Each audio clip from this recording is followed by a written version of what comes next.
This video is January 2021 Patrons Pick. If you're interested in voting for February 21's Patrons Pick, head on over to Patreon at the link in the description. Turtles, Dragon Ball, Kaiju, and more. Steven's Toy Reviews. Hey, hello there collectors, it is Steven here, and welcome to my review of the Kaiju Bangaichi Mechagodzilla Project Godzilla vs. Mechagodzilla. First appearance, Set 1. Fake Godzilla version. Whew. Ooh, that is a mouthful. Basically, Bandai, through their premium Bandai web shop, it's a web shop, it's not a division of Bandai, decided to go ahead and recreate from the infamous 1974 movie the transformation of Mechagodzilla, when he decided to put on the Godzilla skin and then transform in front of our very eyes to the Mechagodzilla we all know and love. And they decided to split it up into two different sets. They decided to include one set with various stages of the Mechagodzilla proper sculpt in transformation, and then an updated Fake Godzilla set, which has, well, Fake Godzilla with some exposed Mechagodzilla parts, and then another included sculpt with some glittery parts to it, indicating the transformation has begun. And that's what we're going to be taking a look at here today. Now, this set originally retailed for about 13,000 Japanese yen. Don't expect to find it for about that much. The aftermarket and scalpers, we have a video on that, which we can definitely address that, have driven the price on this way up. So when it does become available, if you see it for a good price, maybe you should think about buying it. And that's what this review is for. So let's take a look to see whether or not set 1, at least, is worth adding into your collection.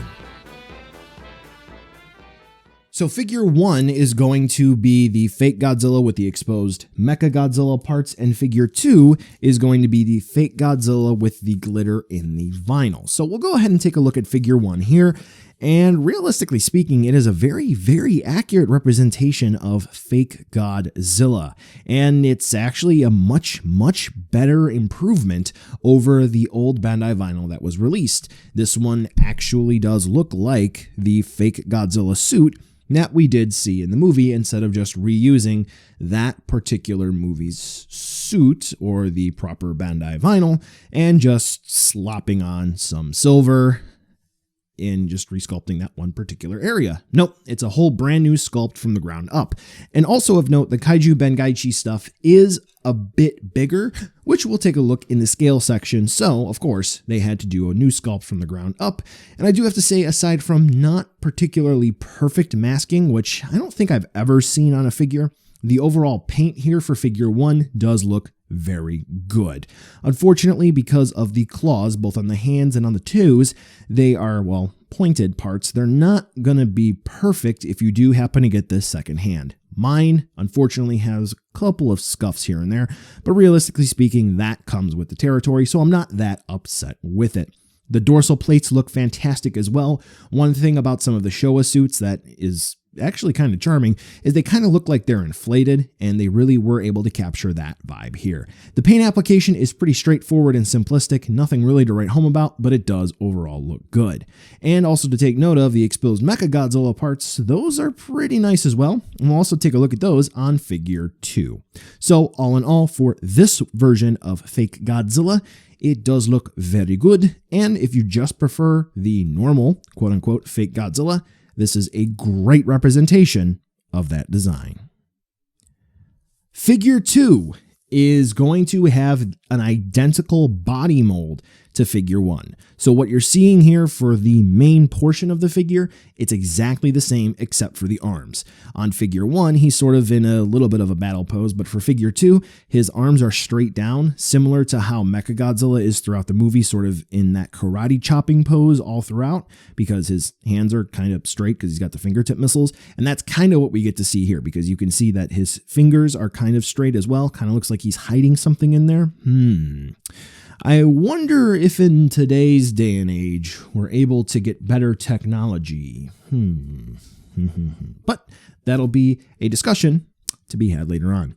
So for this one, again, this is to mimic the beginning of the transformation process into Mechagodzilla. And I do have to say that overall, the glitter that is used in the vinyl does look very good.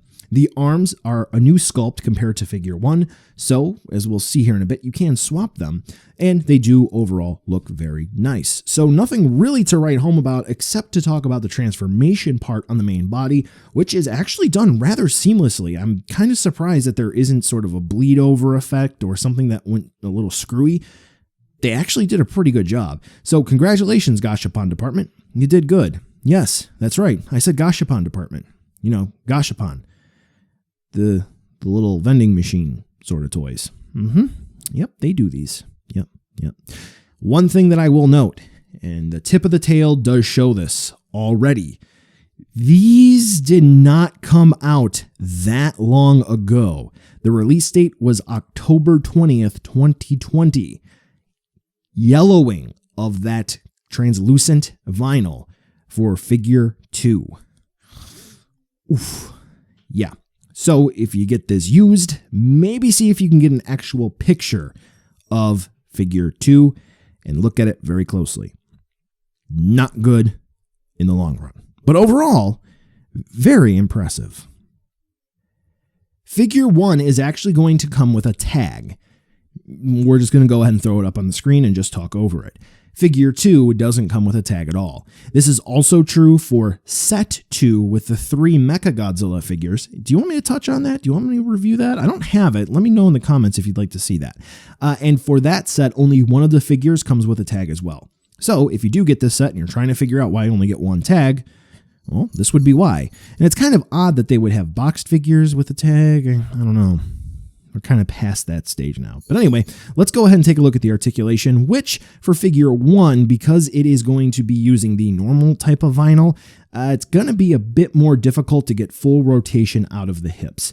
We're going to have normal swivels at the shoulders and the hips and the base of the tail where it's going to plug in. But for figure 1, it's going to be using very sturdy vinyl, so it's kind of difficult to get that full rotation like I said, but we do get that. Do take note for the arms, you're going to have to plug them in, and they're not circular, so do keep that in mind. But it does help for part swapping with figure 1 and figure 2, so this way you can kind of mess around with them and, I don't know, come up with your own sort of in-between phase for Mechagodzilla shedding his skin. For figure 2, he is going to be using some softer vinyl, so if you want to squeeze him a little bit, you can do that. Squeeze your Godzilla. Yeah. Okay, so that about wraps that up. So let's go ahead and move on over to a size comparison so you can see exactly how big these guys are. And yeah, so Kaiju Bangaichi, they're around the 7-8 inch mark. And I think this should give you a good idea of about how big they are. I don't unfortunately have it available. I'm thinking of the Chogokin Mechagodzilla 1974, but I do believe that these are actually going to look pretty good together. Once I do happen to find that, I'll go ahead and do a size comparison, and I'll post it on my Instagram and Twitter. So go follow them. All right, so the difficult section, buy now, skip, or wait for a deal. Generally speaking, if you're a fan of Mechagodzilla, this is kind of a no-brainer. This is an iconic set to recreate fake Godzilla and the transformation process, and getting set 1 and set 2, if you're really a die-hard fan, chances are you already own them, unless there's money, which is what I'm going to get to. That is the obstacle. Now, for the Kaiju Bangaichi stuff, unfortunately, there are a whole bunch of issues with order windows, availability, where you're going to be able to order them. And when these become available, because there are a lot of fans in the West that like to get these, you do have a particular so-and-sos who like to purchase them and then scalp them. So if you are looking to get them, keep an eye on the usual places where you can get stuff secondhand on the Japanese market. So this way you're able to score a deal like I was able to, and I only paid for MSRP plus shipping. So I got a good deal on this. So if you can get a good deal and you can pay about MSRP, pretty difficult to say that it's worth it because this whole line is overpriced. But what you're getting is actually pretty good. Well, collectors, that brings us to the end of the video today, and I just wanted to take a second to thank you so much for watching. Now you've heard a lot from me, I'd like to hear a little bit from you. Drop in the comments down below whether or not you liked it, you hated it, or maybe you were somewhere in between. I also want to take an extra second here for a nice, humongous thank you to all the patrons for SDR over the last month who have really helped the channel grow into what it can be today. So to all of you, 2 big thumbs up. Thank you very much. And now the end card should be popping up, which will give you a few clickable links, like maybe to subscribe or head on over to my Patreon, or some short URLs like to my social media or to my Teespring store. There's also a video I hand selected for you, so if you want to watch another STR video, I hand selected some good content for you to watch, so definitely check out that video.